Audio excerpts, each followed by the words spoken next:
Tonight we're reading Fefu and Her Friends. Playing Fefu. Tianna Tagami. Playing Cindy. Kaitlyn Mitchell. Playing Christina. Rachael Schefrin.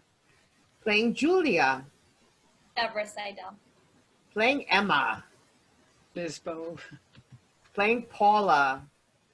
Emily Stone. Playing Sue. Sylvie Hartley. Playing Cecilia. Bidalia, Albanese.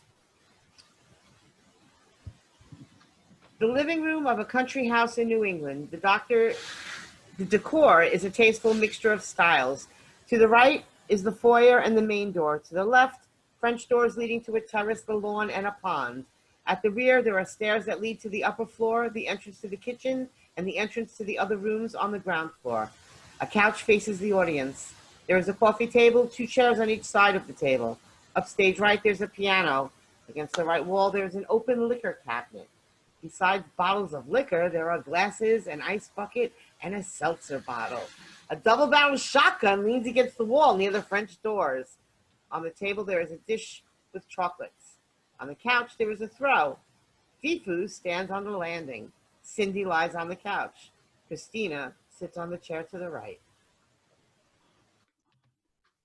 My husband married me to have a constant reminder of how loathsome women are.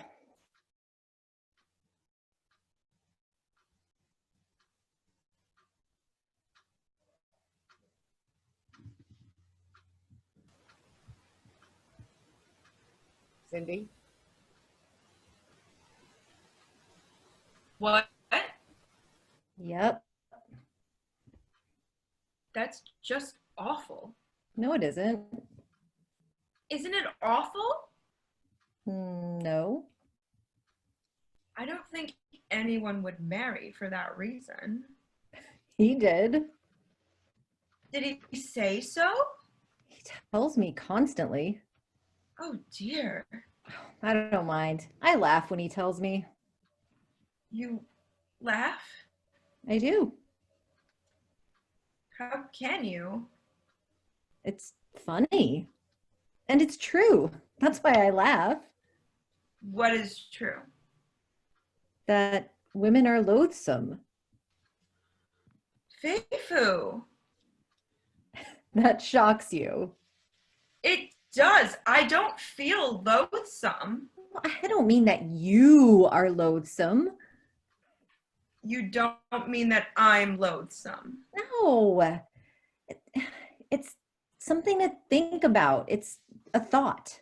It's a hideous thought. I take it all back. Isn't she incredible? Cindy, I'm not talking about anyone in particular. It's something to think about. No one in particular. Just women. Yes. In that case, I am relieved.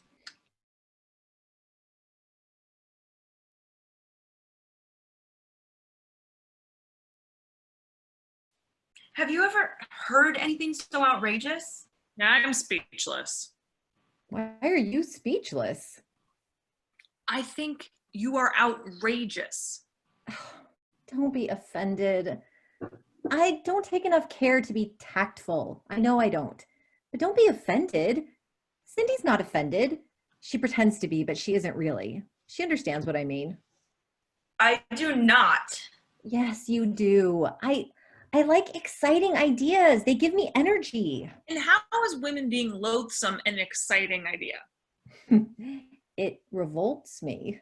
You find revulsion exciting. Don't you? No. I do. It's something to grapple with.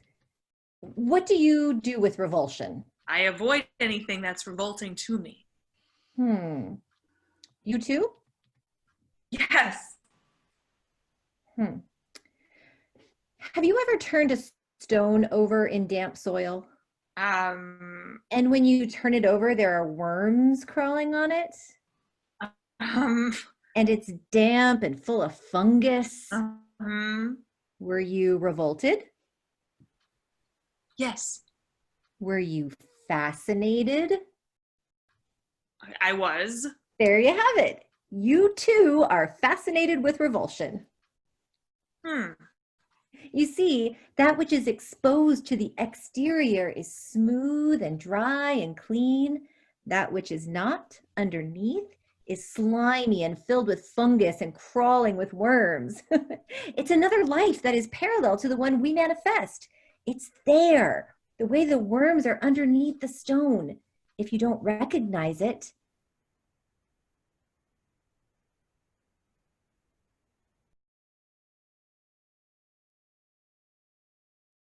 Lots of pepper. you, Well, I'll have mine in a sandwich with mayonnaise. and to drink. Just some dirty dishwater in a tall glass with ice. That sounds fine. I'll go dig them up. Psst. You haven't met Philip, have you? Oh, That's him. which one? That one. Christ, Fefu. There he goes. He's up. It's a game we play. I shoot and he falls. Whenever he hears the blast, he falls. No matter where he is, he falls. One time, he fell in a puddle of mud and his clothes were a mess. It's not too bad. He's just dusting off some stuff. He's all right. Look. A drink? Yes, What would you like? bourbon and soda. Oh, lots of soda. Just soda. Wait. I'll have an ice cube with a few drops of bourbon. 1 or 2 ice cubes. One. Something to suck on. She's unique. There's no one like her. Thank God.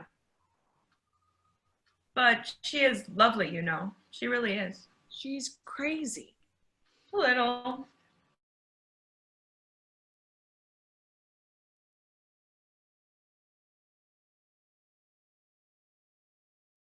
They drive each other crazy. They're not crazy, really. They drive each other crazy. Why did they stay together? They love each other. Love? It's love. Well, who are the other two men? Fefu's younger brother, John, and the gardener. His name is Tom. The gun is not loaded. How do you know? It's not. Why should it be loaded? It seemed loaded a moment ago. That was just a blank. It sounded like a cannon. That was just gunpowder. There's no bullet in a blank. The blast alone could kill you. One can die of fright, you know? Spot him. True. Ugh. My heart is still beating. That's just fright. You're being a scaredy cat. Of course it's just fright. It's fright. I mean, you were just scared. You didn't get hurt. Just scared. I guess I was lucky I didn't get shot. Fefu won't shoot you. She only shoots Philip. That's nice of her. Put the gun away. I don't like looking at it. I just fixed the toilet in your bathroom. You did? I did. The water stopper didn't work. It drained, I adjusted it. I'm waiting for the tank to fill up, make sure it all works. You do your own plumbing? I just had to bend the metal that supports the rubber stopper so it falls right over the hole. What happened was it fell to the side so the water wouldn't stop running into the bowl. He scared me this time, you know? He looked like he was really hurt. I thought the guns were not loaded. I'm never sure. What? Fefu, what do you mean? He told me one day he'll put real bullets in the guns. He likes to make me nervous. Oh, I've upset you. I don't mean to upset you. That's the way we are with each other. We always go to extremes, but it's not anything to be upset about. You scare me. That's all right. I scare myself too sometimes. But there's nothing wrong with being scared. It makes you stronger. It does me. He won't put real bullets in the guns. It suits our relationship. The game, I mean. If I didn't shoot him with blanks, I might shoot him for real. Do you see the sense of it? I think you're crazy. I'm not. I'm sane. You're very stupid. I'm not. I'm very bright. You depress me. Don't be depressed. Laugh at me if you don't agree with me. Say I'm ridiculous. I know I'm ridiculous. Come on, laugh. I hate to think I'm depressing you. All right, I'll laugh.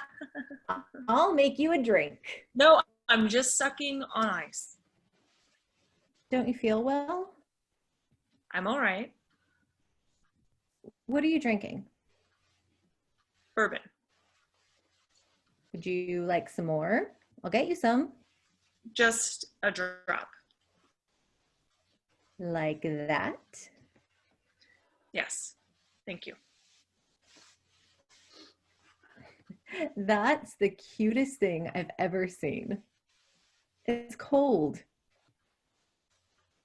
You need a stick in the ice, like a popsicle stick. You hold the stick and your fingers won't get cold. I have some sticks. I'll do some for you. Oh, don't trouble yourself. It won't be any trouble. You might want some later. I'm strange, Christina, but I am fortunate in that I don't mind being strange. It's hard on others sometimes, but not that hard. Is it, Cindy? Those who love me precisely because I am the way I am. Isn't that so? I would love you even if you weren't the way you are. You wouldn't know it was me if I weren't the way I am. I would still know it was you underneath. You see, there are some good things about me. I'm never angry, for example. But you make everyone else angry. No, You made me furious. I know, and I might make you angry again. Still, I would like it if you liked me. You think it's unlikely? No. We'll see. I still like men better than women. I envy them. I like being like a man, thinking like a man, feeling like a man. They are well together. Women are not. Look at them. They're checking the new grass mower, out in the fresh air and the sun while we sit here in the dark. Men have natural strength. Women have to find their strength. And when they do find it, it comes forth with bitterness and it's erratic. Women are restless with each other. They're like live wires, either chattering to keep themselves from making contact, or else if they don't chatter, they avert their eyes. Like Orpheus, as if a god once said, "And if they shall recognize each other, the world will be blown apart." They're always eager for the men to arrive. When they do, they can put themselves at rest, tranquilized and in a mild stupor. With the men, they feel safe. The danger is gone. That's the closest they can be to feeling wholesome. Men are muscle that cover the raw nerve. They are the insulators. The danger is gone, but the price is the mind and the spirit.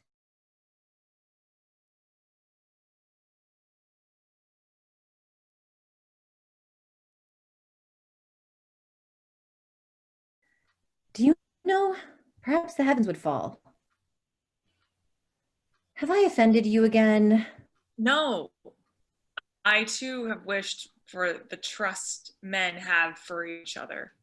The faith the world puts in them, and they in turn put it in the world. I mean, I don't have it.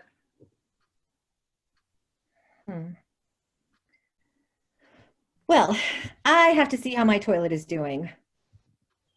Plumbing is more important than you think.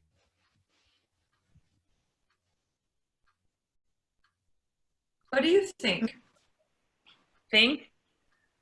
I hurt. I'm all shreds inside. Anything I can do? Sing. Walking in a winter wonderland, In the rain, snow is glistening.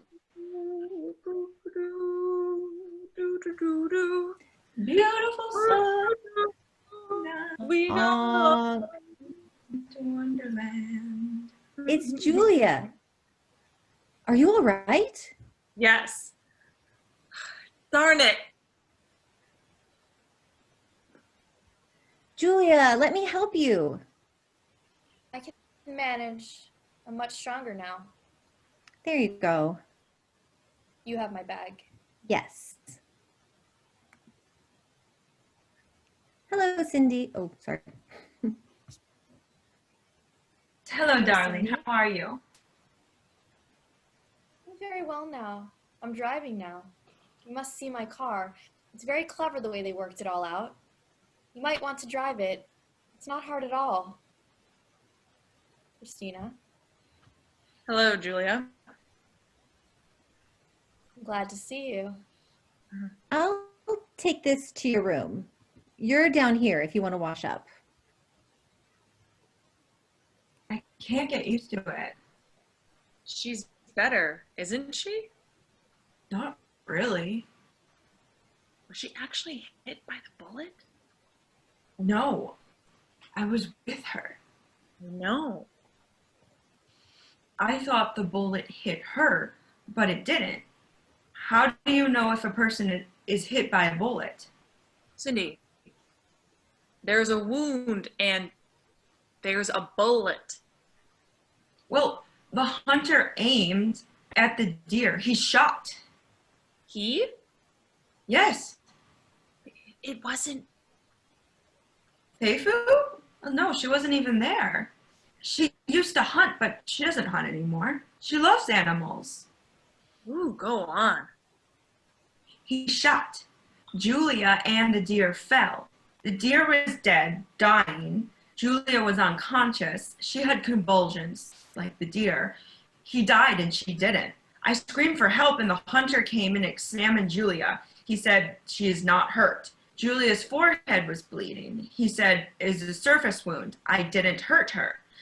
I know it wasn't he who hurt her. It was someone else. He went for help and Julia started talking. She was delirious. Apparently there was a spinal nerve injury. She hit her head and she suffered a concussion. She blanks out and that is caused by the blow on the head. It's a scar in the brain. It's called the petit mal. What was it she said?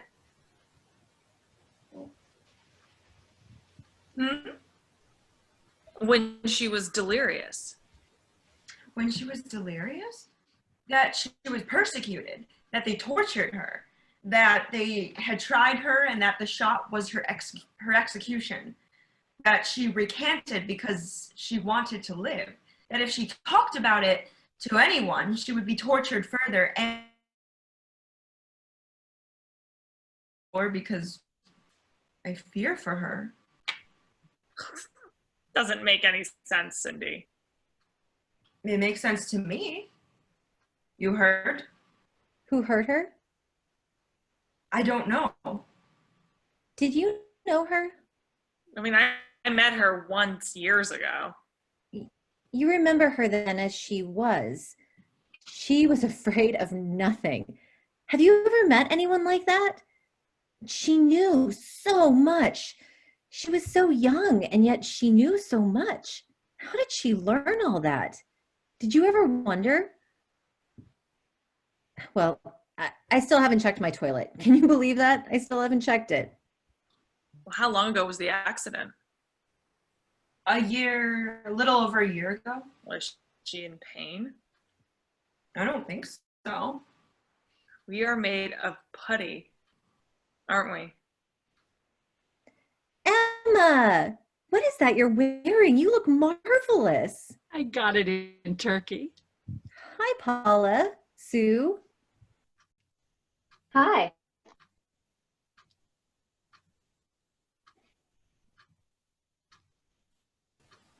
Sue. Hi. Hi. I'll be right down. Hey, my toilet works. Stephanie, mine does too. Don't be funny.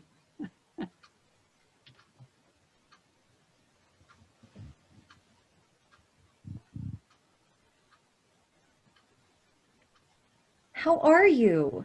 Good. Good. Good.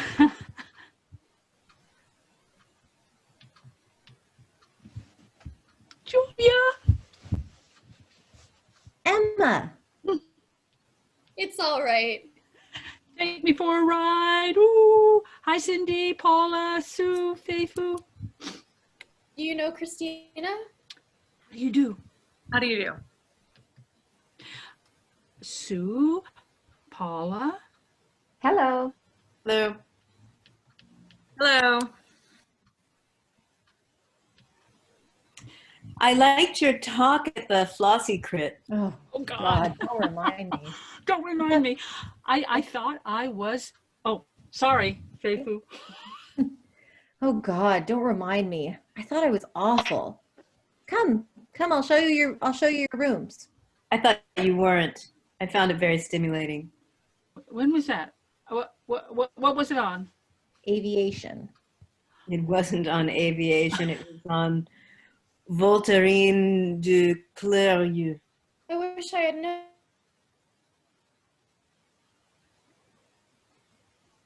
Isn't worth the trouble. Now you'll have to tell Julia and me all about Voltairine de Clerieux. You know all about Voltairine de Clerieux. I don't. I'll tell you at lunch. I had lunch. You can sit and listen while we eat. I will. When do we start our meeting? After lunch, we'll have something to eat and then we'll have our meeting. Who's ready for ready. I'm ready. I'm not really hungry. I could eat now. I'd rather wait.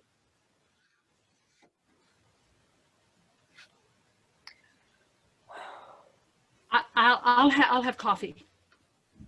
Well, we'll take a vote later.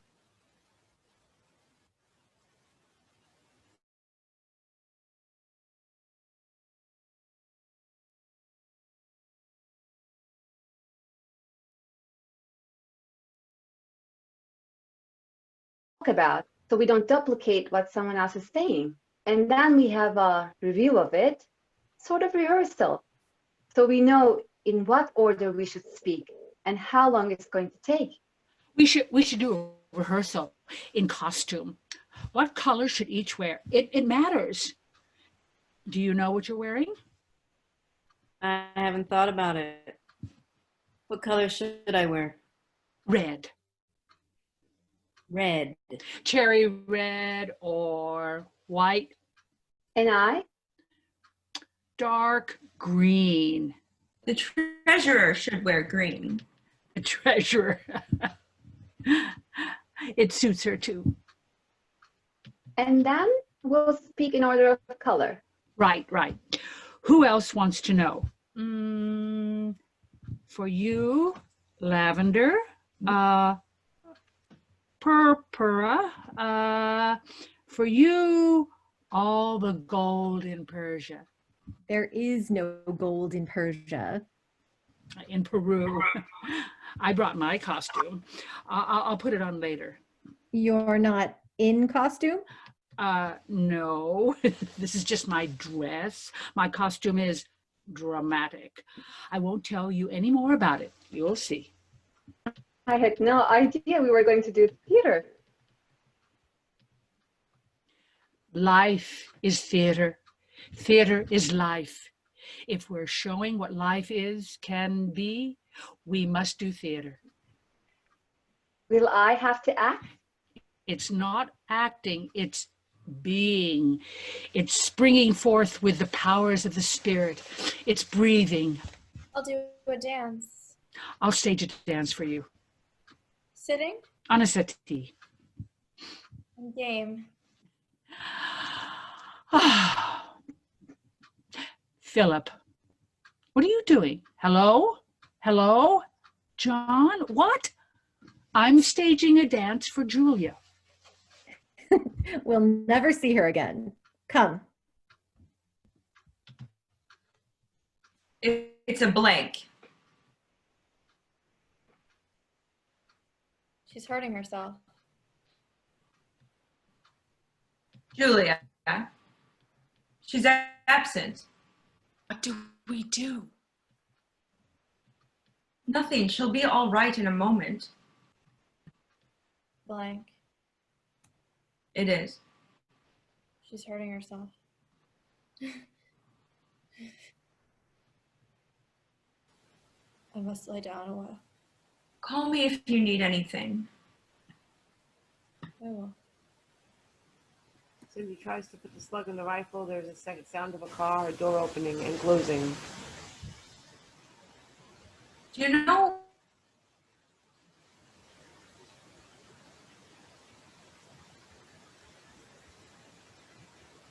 Your place?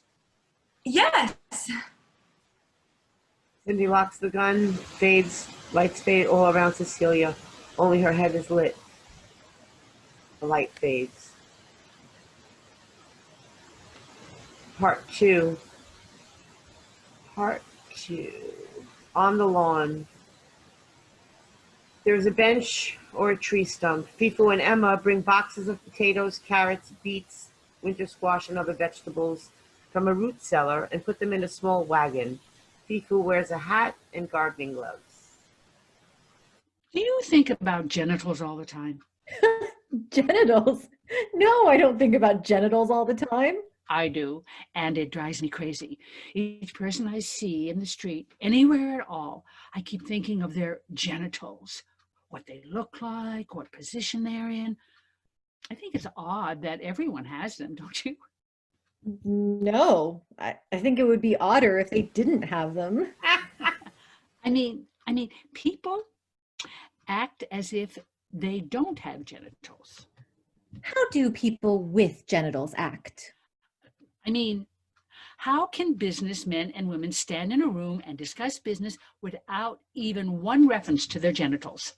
I mean, everybody has them. They just pretend they don't.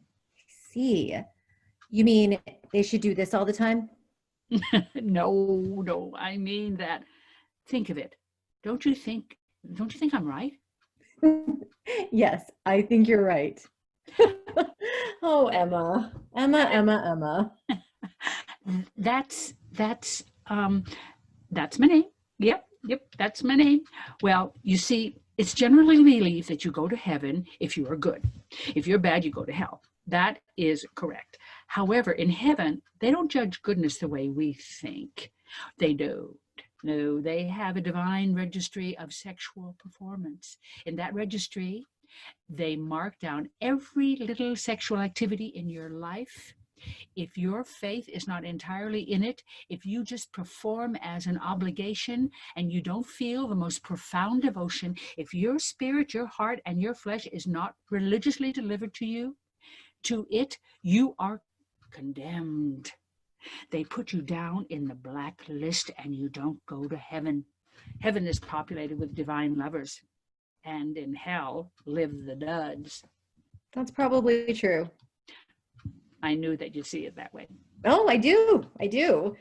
You see, on earth, we are judged by public acts, and sex is a private act. The partner cannot be said to be the public, since both partners are engaged. So naturally, it stands to reason that it's angels who judge our sexual life. Naturally. You always bring joy to me. Oh, thank you. I thank you. I'm in constant pain. I don't want to give in to it. If I do, I'm afraid I'll never recover. It's not physical and it's not sorrow. It's very strange, Emma. I can't describe it. And it's very frightening. It's as if normally there's a lubricant, not in the body, a spiritual lubricant. It's hard to describe. And without it, life is a nightmare and everything is distorted. A black cat started coming to my kitchen. He's awfully mangled and big. He's missing an eye and his skin is diseased. At first I was repelled by him, but then I thought, this is a monster that has been sent to me and I must feed him. and I fed him. One day he came and shat all over my kitchen. Foul diarrhea. He still comes, and I still feed him. I'm afraid of him. How about a little lemonade? Yes. How about a game of croquet? Fine.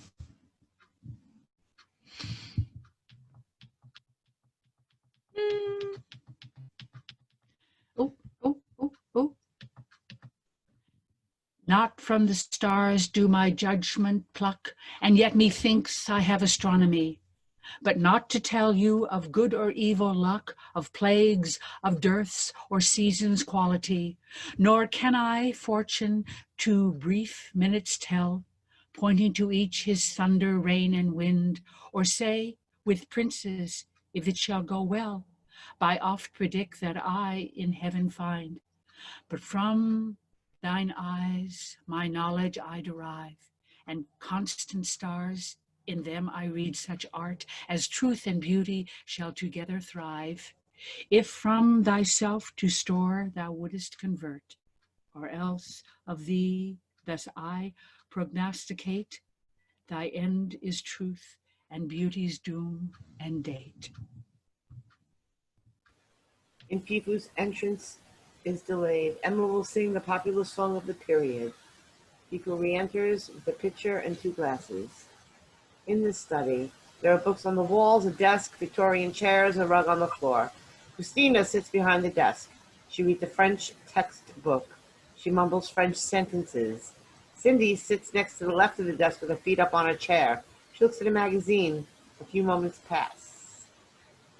Êtes-vous externe ou demi-pensionnaire? La cuisine de votre cantine est bon, passable ou mauvais? A lady in Africa divorced her husband because he was a cheetah. Yeah.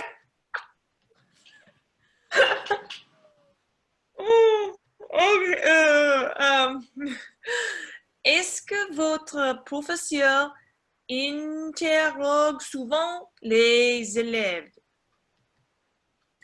I suppose when a person is swept off their feet, the feet remain and the person goes off with the broom. No. When a person is swept off their feet, there is no broom.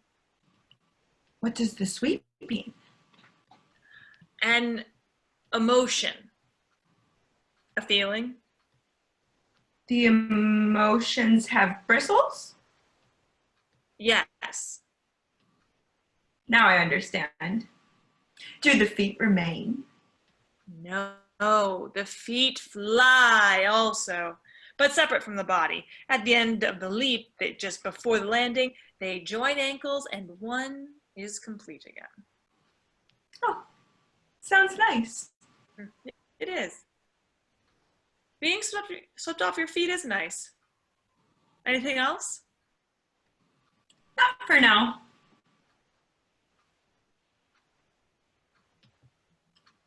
Are you having a good time?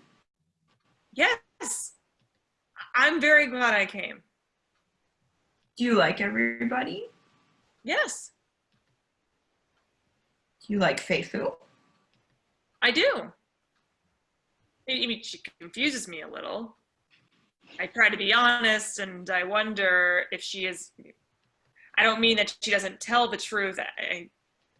I know she does. I mean a kind of integrity. I know she has integrity too, but I don't know. She's careful with life. I mean, something bigger than itself. I suppose I don't know with life, but more with convention. I think she's an adventurer in life. Her mind is adventurous. I don't know if there is dishonesty in that, but in adventure, there is taking chances and risks, and then one has to, somehow have less regard, or respect for things that they are. I mean, that is in regard for a kind of convention, I suppose. I mean, I am probably ultimately a conformist. I mean, I think, and I suppose I do hold back for fear of being disrespectful or destroying something. And I admire those who are not. But I also feel they are dangerous to me. I don't think they are dangerous to the world. They are more useful than I am, more important, but I feel some of my life is endangered by their way of thinking. I mean, do you understand? Yes, I do. I guess I'm proud and I don't like thinking that I am thoughtful of things that have no value. I mean, like her. I mean, I like her. I had a terrible dream last night. What was it? I was at a dance, and there was a young doctor I had seen in connection with my health. We all danced in a circle, and he identified himself and said that he had spoken to Mike about me, but that it was all right, that he had put it so that it was all right. I was puzzled as to why Mike would mind and why he had spoken to him. Then suddenly everybody sat down on the floor and pretended they were having singing lessons, and one person was practicing Italian. The singing professor was being tested by 2 secret policemen. They were having him correct the voice of someone they had brought. He apparently didn't know how to do it. Then one of the policemen put his hands on his vocal cords and kicked him out the door. Then he grabbed me and felt my throat from behind with his thumbs while he rubbed my nipples with his pinkies. Then he pushed me out the door. Then the young doctor started cursing me. His mouth moved like the mouth of a horse. I was on an upper level with a railing, and I said to him, "Stop and listen to me." I said it so strongly that he stopped. Everybody turned to me in admiration because I had made him stop. Then I said to him, "Restrain yourself." I wanted to say respect me. I wasn't sure whether the words were coming out of my mouth where I wanted to say. I turned to ask my sister. The young man was bending over and trembling in a mad rage. Another man told me to run before the young man tried to kill me. Meg and I ran downstairs. She asked me if I wanted to go to her place. We grabbed a taxi, but before the taxi got enough speed, he came out and ran to the taxi and was on the verge of opening the door when I woke up. Who's for a game of croquet? In a little while. See you outside. Whew, that was quite a dream. What do you think it means? I think it means you should go see a different doctor. He's not my doctor. I never saw him before. Well, good. I'm sure he's not a good doctor. Oh, let's play croquet. In the bedroom, a plain, unpainted room, perhaps a room that was used for storage and was set up as a sleeping place for Julia. There is a mattress on the floor. To the right of the mattress, there is a small table. To the left is Julia's wheelchair. There is a sink on the wall. There are dry leaves on the floor, although the time is not fall. The sheets are linen. Julia lies in the bed covered to her shoulders. She wears a white hospital gown. Julia hallucinates. However, her behavior should not be the usual behavior attributed to a mad person. It should be rather still and luminous. There will be aspects of her hallucinations that frighten her, but hallucinating itself does not. They clubbed me. They broke my head. They broke my will. They broke my hands. They tore my eyes out. They took my voice away. They didn't do anything to my heart because I didn't bring my heart with me. They clubbed me again, but my head did not fall off in pieces. That was because they were so good and they felt sorry for me. The judges. You didn't know the judges? I was good and quiet. I never dropped my smile. I smiled to everyone. If I stopped smiling, I would get clubbed because they love me. They say they love me. I go along with that because if I don't, I told them the stinking parts of the body are the important ones. The genitals, the anus, the mouth, the armpit. All important parts except the armpits. And who knows, maybe the armpits are important too. That's what I said. He said that all those parts must be kept clean and put away. He said that women's entrails are heavier than anything on earth, and to see a woman running creates a disparate and incongruous image in the mind. It's anti-aesthetic. Therefore, women should not run. Instead, they should strike positions that take into account the weight of their entrails. Only if they do can they be aesthetic. He said, for example, Goya's Maja. He said Rubens' women are not aesthetic, flesh. He said that a woman's bottom should be in a cushion.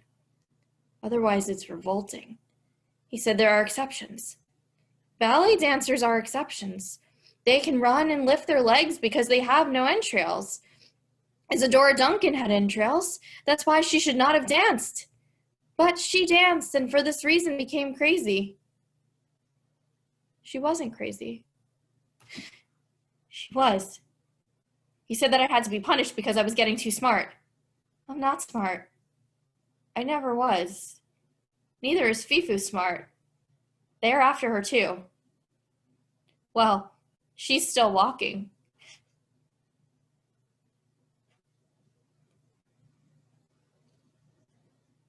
Wait. I'll say my prayers. I'm saying it.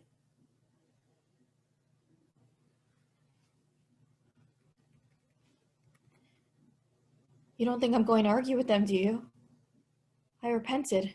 I told them exactly what they wanted to hear. They killed me. I was dead. The bullet didn't hit me. It hit the deer. But I died. He didn't. Then I repented and the deer died and I lived. They said, live but crippled. And if you tell, why do you have to kill Fefu? For she's only a joke. Not kill, cure. Cure her. Will it hurt? Oh, dear, dear, my dear, they want your light. Your light, my dear. Your precious light. Oh, dear, my dear. Not crying. I'll say my prayer. I'll say it right now. Look. The human being is of the masculine gender. The human being is a boy as a child, and grown up he is a man. Everything on earth is for the human being, which is man, to nourish him. There are evil things on earth and noxious things. Evil and noxious things are for earth and for man also, for him to fight with and conquer and turn its evil into good, so that it too can nourish him. There are evil plants, evil animals, evil minerals, and women are evil. Woman is not a human being. She is 1, a mystery, 2, another species, 3, as yet undefined, 4, unpredictable, therefore wicked and gentle and evil and good, which is evil. If a man commits an evil act, he must be pitied. The evil comes from outside him, through him, and into the act. Woman generates the evil herself. God gave man no other mate but woman. The oxen is good, but it is not a mate for man. The sheep is good, but it is not a mate for man. The man is man. The mate for man is woman, and that is the cross man must bear.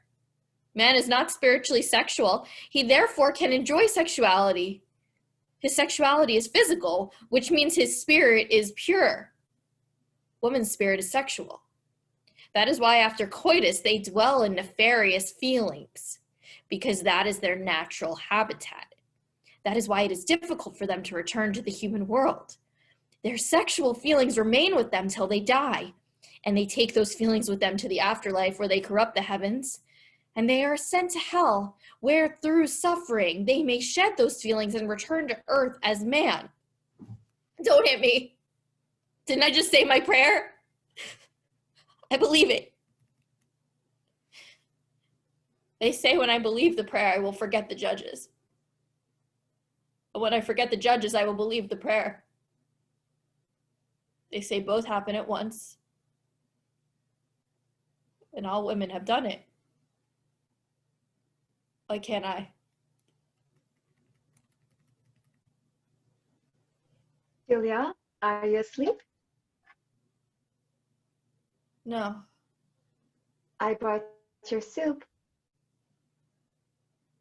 Put it down. I'm getting up in a moment. Do you want me to help you? No, I can manage. Thank you, Sue. You're all right. Yes. I'll see you later. Thank you, Sue. Sue exits. Julia closes her eyes.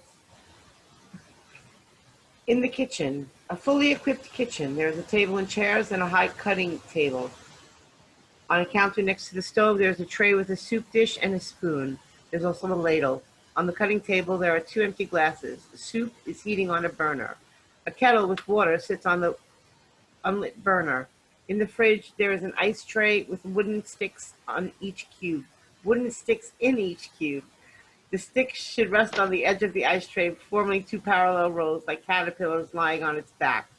In the refrigerator, there are also 2 pitchers, one with water, one with lemonade. Paula sits at the table. She's writing on a pad. Sue waits for the soup to heat. I have it all figured out. But A love affair lasts 7 years and 3 months. it does? 3 months of love. 3 months of love. 1 year saying it's all right. This is just a passing disturbance. 1 year trying to understand what's wrong. 2 years knowing it has to come to an end. 1 year finding the way to end it. After the separation, 2 years trying to understand what happened. 7 years, 3 months. At any point, the sequence might be interrupted by another love affair that has the same sequence. That is, it's not really interrupted. The new love affair relegates the first one to second place and both continue their sequence at the same time. You really added it up. Sure. What do you want to drink? Water. The old love affair may fade, so you're not aware the process goes on. A year later, it may resurface, and you might find yourself figuring out what's wrong with the new one while trying to end the old one. So, how do you solve the problem? Celibacy? Celibacy doesn't solve anything. That's true. What's this? Dessert. For a headache. Eskimo wrestling. Brain cooler. That's when you're thinking too much. You could use one. This is when you want to keep taste. Taste. No one will kiss you. That's good for celibacy. If you walk around with one of these in your mouth for 7 years, you can keep all your sequences straight. Finish one before you start the other.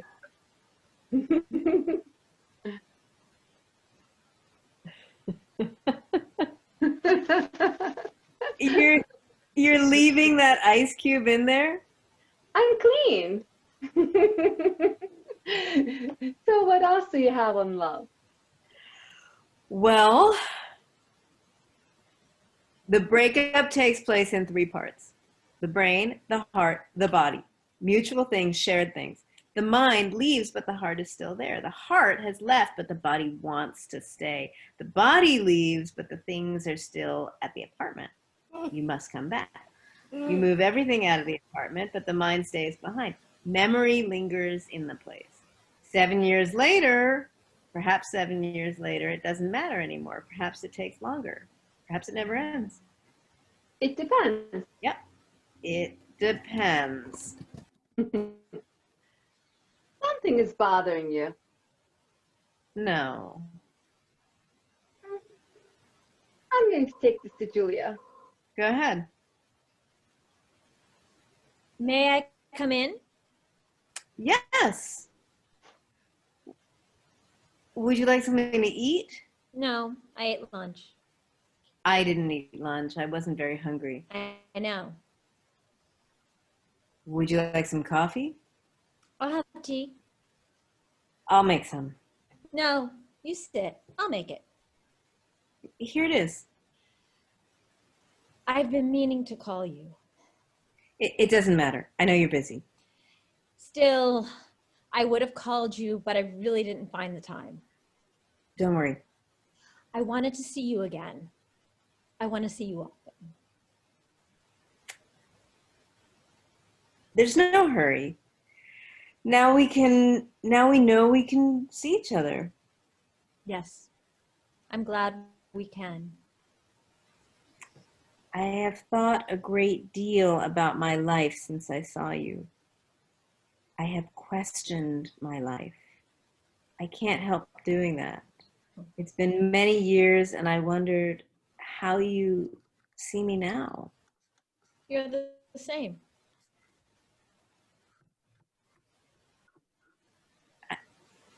I felt small in your presence. I haven't done all that I could have, all that I wanted to do. Our lives have gone in such different directions. I cannot help but review what those years have been for me. I gave up. I almost gave up. I have missed you in my life. I became lazy. I lost the drive.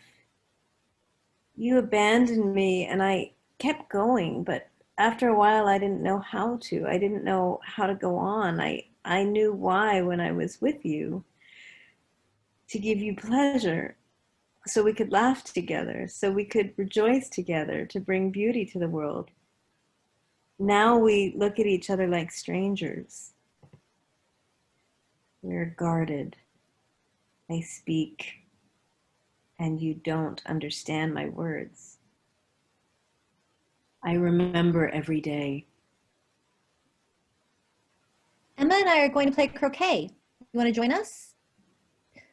Oh, no. You're having a serious conversation. Very serious. Too serious. Come. I'm sorry. Let's go play croquet. I'm not reproaching you. I know. I've missed you too. They exit. Part 3. Part 3. The living room. It is dusk. As the audience enters, 2 or 3 of the women are around the piano playing and singing Schubert's Who Is Sylvia? They exit. Emma enters, checks the lights in the room. On her hand, she checks the lights in the room on her hand, looks around the room and goes upstairs. The rest enter through the rear. Cecilia enters speaking. Well, we each have our own system of receiving information, placing it, responding to it. That system can function with such a bias that it could take any situation and translate it into one formula. That is, I think the main reason for stupidity or even madness, not being able to tell the difference between things. Like, this person is screaming at me. He's a bully. I don't like being screamed at. Another person, or the same person, screams in a different situation. But you know you have done something that provokes him to scream. He has a good reason. They are 2 different things. The screaming of one and the screaming of the other. Often that distinction is not made. We cannot survive in a vacuum. We must be part of a community, perhaps 10, 100, 1,000. It depends on how strong you are. But even the strongest will need a dozen, 3, even one who sees, thinks, and feels as he does. The greater the need for the kind of reassurance, the greater the number that he needs to identify with. Some need to identify with the whole nation. Then, the greater the number, the more limited the number of responses and thoughts. A common denominator must be reached. Thoughts, emotions that fit all have to be limited to a small number. That is, I feel the concern of the educator to teach how to be sensitive to the differences in ourselves as well as outside ourselves, not to supervise the memorization of facts. Otherwise, the unusual in us will perish. As we grow, we feel we are strange, and we fear any thought that is not shared with everyone. As I feel I am perishing. My hallucinations are madness, of course. But I wish I could be with others who hallucinate also. I would still know I am mad, but I would not feel so isolated.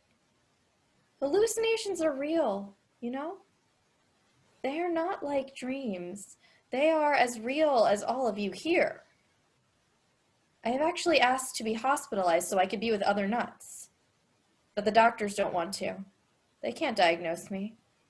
That makes me even more isolated. You see, right now, it's an awful moment because you don't know what to say or do. If I were with other people who hallucinate, they would say, "Oh yeah, sure, it's awful. Those dummies, they don't see anything. It's not so bad, really. I can laugh at it." Emma is ready. We should start. Come on. Sure. All right. I start, right? Right. I talk about the stifling conditions of primary school education, et cetera, et cetera. The project, I know what I'm going to say, but I don't want to bore you with it. We all know it by heart, blah, blah, blah, blah, blah, and so on and so on and so on and so on. Then I introduce Emma. And now, Miss Emma Blake. Paula goes next. Does it matter? Of course it matters. Dramatics. It has to build. I'm in costume. Oh. And now, ladies and gentlemen, Miss Paula Corey will speak on art as a tool for learning. And I tell them the work you have done at the Institute, community centers, essays, etc. Miss Paula Corey.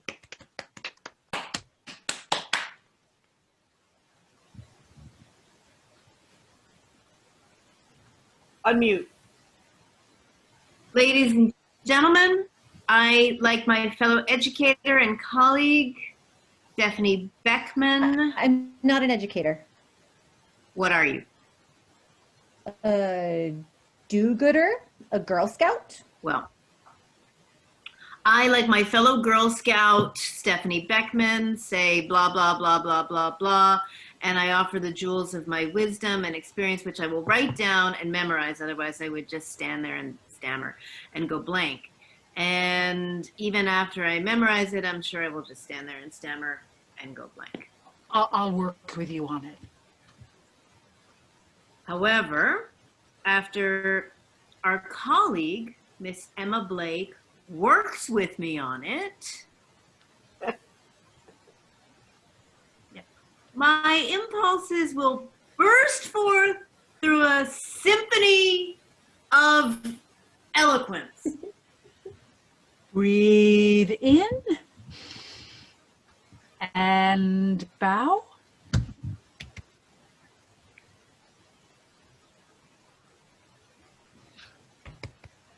Oh, I like that. Very good. And now, ladies and gentlemen, the one and only, the incomparable, our precious dear Emma Blake. Yeah. From the prologue to The Science of Educational Dramatics by Emma Sheridan Fry. Environment knocks at the gateway of the senses.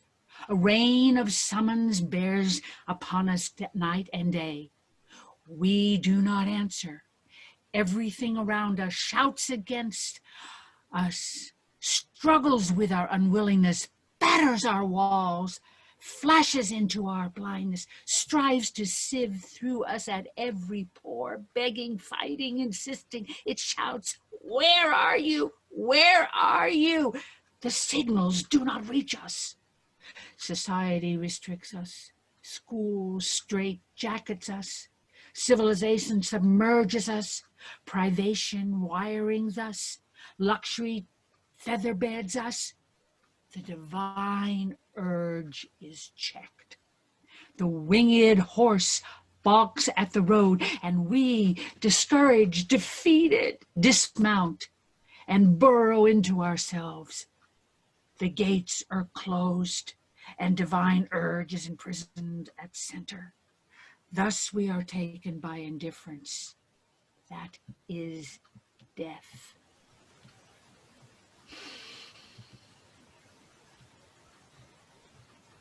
Environment, finding the gates closed, tries to break in. Turned away, it comes another way. Kept back, it stretches its hands to us, always scheming to reach us. Never was suitor more insistent than environment, seeking admission, claiming recognition, signaling to be seen, shouting to be heard. And through the ages we sit inside ourselves and will not stir. Maybe you do not hear.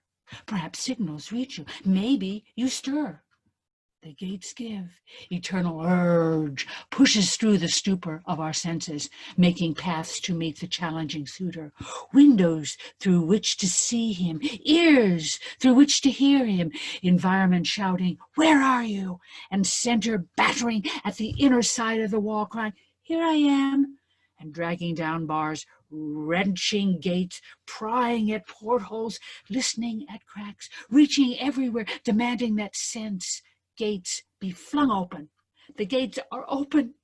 Eternal urge stands at the threshold, signaling with venturous flag. An imperious instinct lets us know that all is ours, and that whatever anyone has ever known or may ever have or know, we will call and claim. A sense of life, universal, surges through our life individual. We attack the feast of this table with an insatiable appetite that cries for all. What are we? A creation of God's consciousness, coming now, slowly and painfully, into recognition of ourselves. What is personality? A small part of us. The whole of us is beyond that hungry rush at the gates of senses. What is civilization? A circumscribed order in which the whole has not entered. What is environment? Our mate, our true mate that clamors for our reunion. We will meet him. We will seize all, learn all, know all here, that we may fare farther on the greater quest. The task of now is only a step toward the task of the whole. Let us then seek the laws governing real life forces, that coming into their own, they may create, develop, reconstruct. Let us awaken life dormant. Let us boldly, seizing the star of our intent, lift it as the lantern of our necessity, and let it shine over the darkness of our compliance. Come, the light shines. Come, it brightens our way. Come, Don't let its glorious light pass you by. Come, the day has come. Emma throws herself on the couch. It is so, Paula embraces her. it is so beautiful. It is, Emma. It is.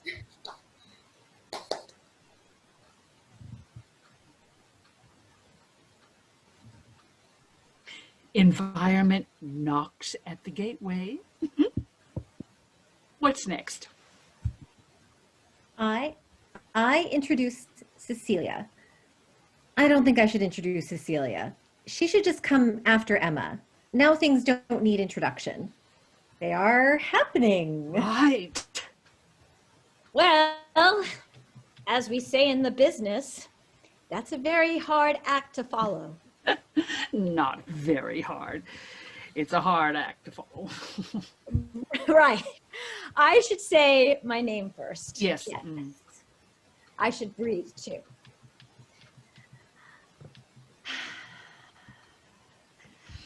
I should go before Emma. I don't think anyone should speak after Emma. Cindy. Unmute. Right. It should be Fefu, Paula, Cecilia, and then Emma, then Sue explaining the finances and asking for pledges, and the money should roll in. It's very good. Sue? Yes, blah, blah, blah. Pledges and money. La, la, la, la, la, la, la, la. Who's ready for coffee? Dishes. Oh, I'll help. Me too. Don't all come. Sit. You've done enough. Relax. All I should- except Cindy and Julia exit.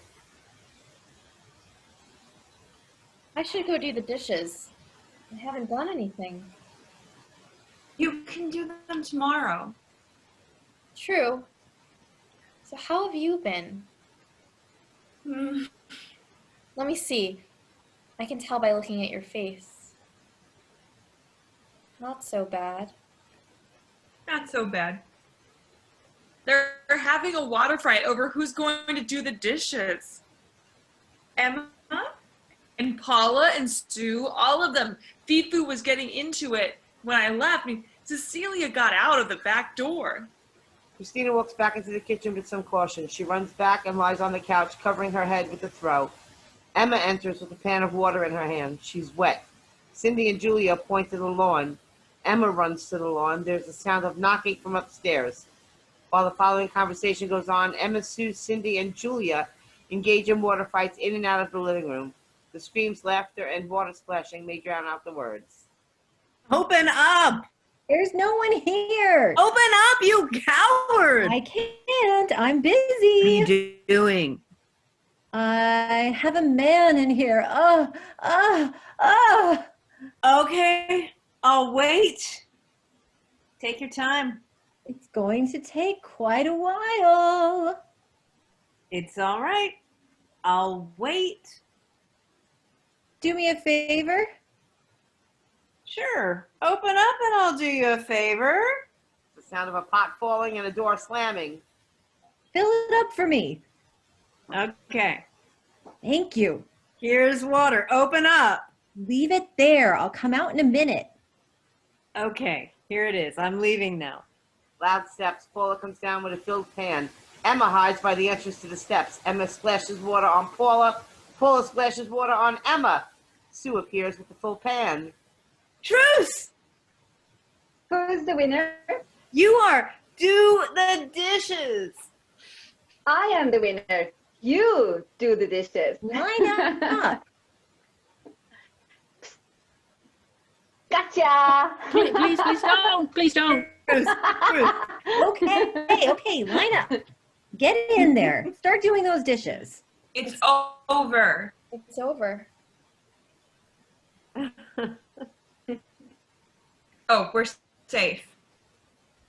You can come up now. You rather wait a while. I feel danger lurking. She's been hiding all day. I won. I got them working. I thought the fight was over. Who'd do the dishes? Yes. I have to change. I'm soaked. I forgot what the fight was about. We did? That's usually the way it is. Are you ready for an ice cube? So, and how have you been? Right. I've been taking care of myself. You look well. I do not. Have you seen Mike? No, not since Christmas. I'm sorry. I'm okay. And how's your love life? Far away. I have no need for it. I'm sorry. Don't be. I'm very morbid these days. I think of death all the time.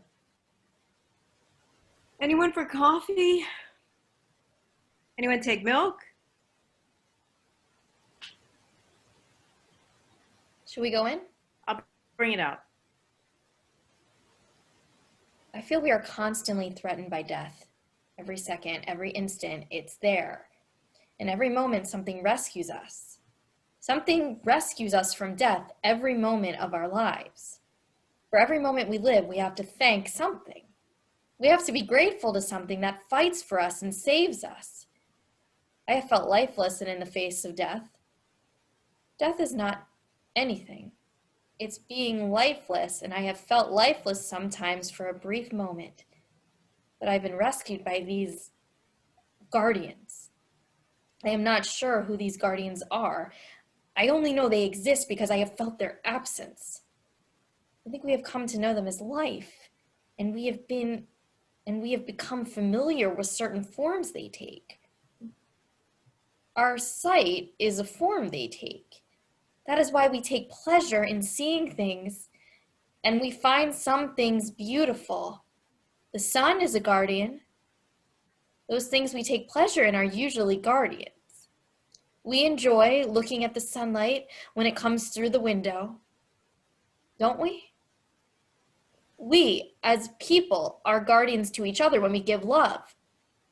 And then, of course, we have white cells and antibodies protecting us. Those moments when I feel lifeless have occurred. And I am afraid one day the guardians won't come in time and I will be defenseless. I will die. For no apparent reason. Anyone take rotten milk? Kidding. This one's no good, but there's more in there. Forget it. It's not a good joke. It's good. In there, it seemed funny, but here, it isn't. It's a kitchen joke. Bye. It's funny, Paula. It was funny. It's all right. Paula doesn't mind. I'm sure she minds. I'll go see. Hey, who was the lady I saw you with? That was no lady. That was my rotten wife. No, that one wasn't good either, was it? Emma? That one was no good either.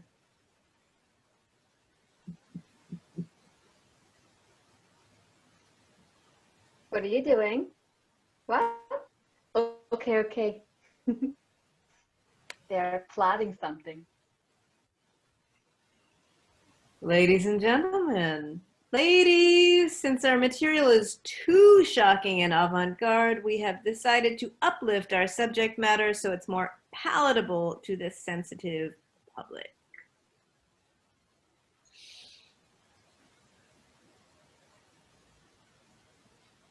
Emma.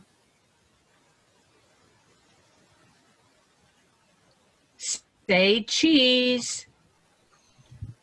Cheese. Say cheese. Cheese.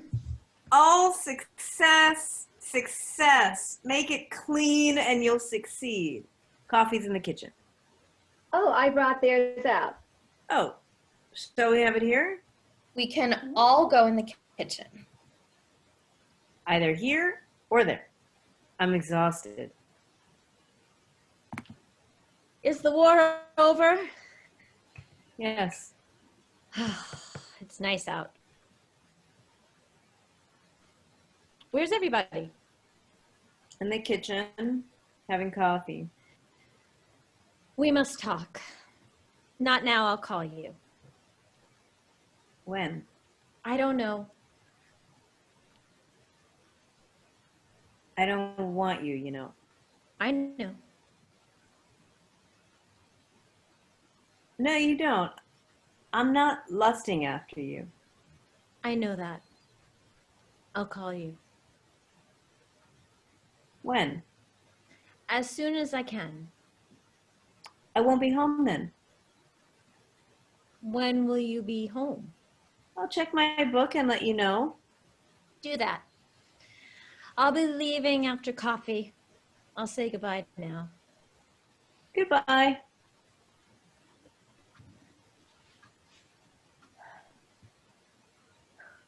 You're still wet.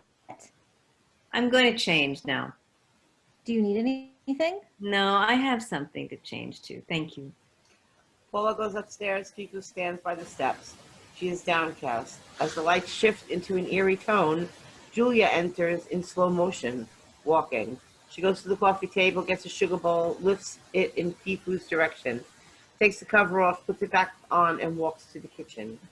As soon as Julia exits, Sue's voice is heard, speaking the following lines immediate after. Julia re-enters, wheeled by Sue. Cindy, Christina, Emma, and Cecilia are with them. On the arms of the wheelchair rests a tray with a coffee pot and cups. As they reach the couch and chairs, they sit. Sue pulls the tray on the table. Fefu stares at Julia. I was terribly exhausted and run down. I lived on coffee so I could stay up all night and do my work. And they used to give us these medical checkups all the time. But all they did was ask how we felt, and we'd say, fine, and they'd check us out. In the meantime, I looked like a ghost. I was all bones. Remember Susan Austin? She was very naive.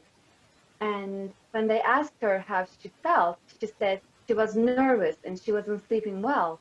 So she had to see a psychiatrist from then on. Well, she was crazy. No, she wasn't. Oh God, those were awful days. Remember Julia Brooks? Sure. She was a beautiful girl. Ah, yes, she was gorgeous. At the end of the first semester, they called her in because she had been out with 28 men, and they thought that was awful. And the worst thing was that after that, she thought there was something wrong with her. She was a nymphomaniac, that's all. She was not. She was just very beautiful. So all the boys wanted to go out with her. And if a boy asked her to go have a cup of coffee, she'd sign out and write in the name of the boy. None of us did, of course. All she did was go for a coffee or go to a movie. She was really very innocent. And Gloria Schulman, she wrote a psychology paper the faculty cited she didn't write, and they called her in to try to make her admit she hadn't written it. She insisted she wrote it, and they sent her to a they sent her to a psychiatrist also. Everybody ended going to the psychiatrist. After a few visits, the psychiatrist said, "Don't you think you know me well enough now that you can tell me the truth about the paper?" He almost drove her crazy. They just couldn't believe she was so smart. Those were difficult times.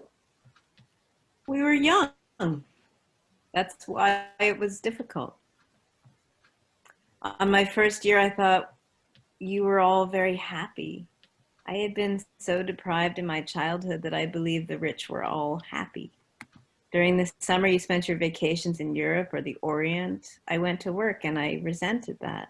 But then I realized that many lives are ruined by poverty and many lives are ruined by wealth. I was always able to manage, and I think I enjoyed myself as much as when I went to Revere Beach on my day off, as you did when you visited the Taj Mahal. Then, when I stopped feeling envy, I started noticing the waste. I began feeling contempt for those who, having everything a person can ask for, make such a mess of it. I resented them because they were not better than the poor. If you have all you need, you should be generous. If you can afford to go to school, your mind should be better. If you didn't have to fight for your place on earth, you should be nobler. When I saw them cheating and grabbing like kids in the slums or wasting away with self-indulgence, and I saw them be plain stupid. If there is a reason why some are rich while others starve, it must be so they put everything they have at the service of others. They should take the responsibility of everything that happens in the world.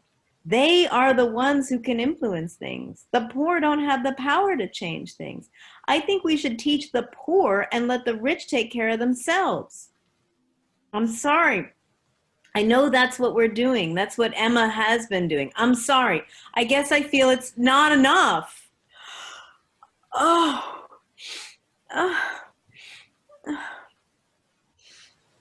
I'll wash my face. I'll be right back. I think highly of all of you. Cecilia follows her. Paula turns. Cecilia opens her arms and puts them around Paula, engulfing her. She kisses Paula on the lips. Paula steps back. She is fearful. Cecilia follows her. Fefu enters from the lawn. Have you been out? The sky is full of stars.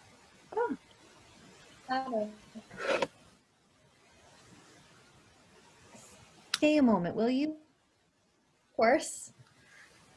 Did you have enough coffee? Yes. Did you find the sugar? Yes. There was sugar in the kitchen. What's the matter? Can you walk? I'm sorry, my dear. What is the matter? I don't know, Julia. Every breath is painful for me. I don't know.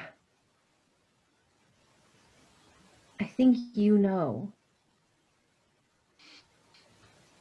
No, I don't know.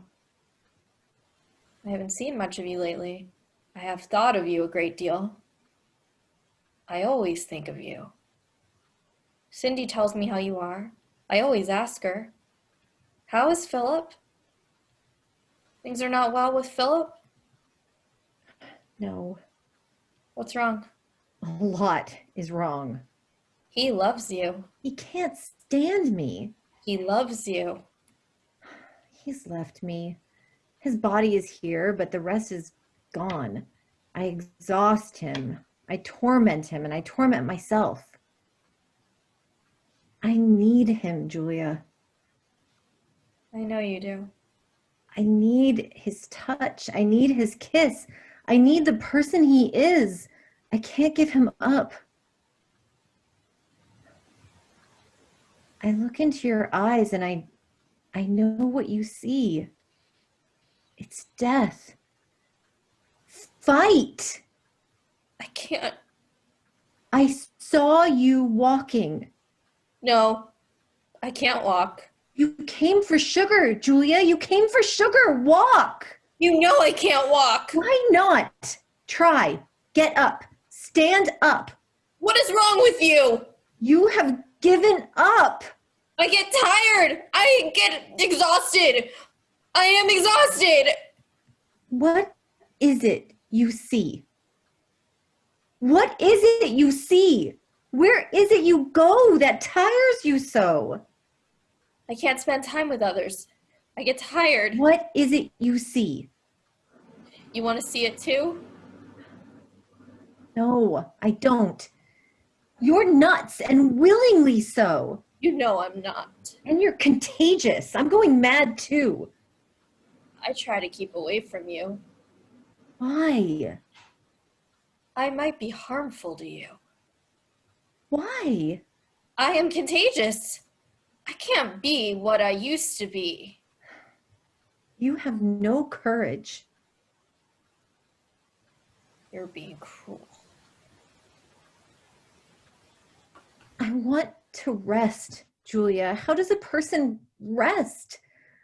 I want to put my mind at rest. I'm frightened. Don't look at me. I lose my courage when you look at me. May no harm come to your head. Fight. May no harm come to your will.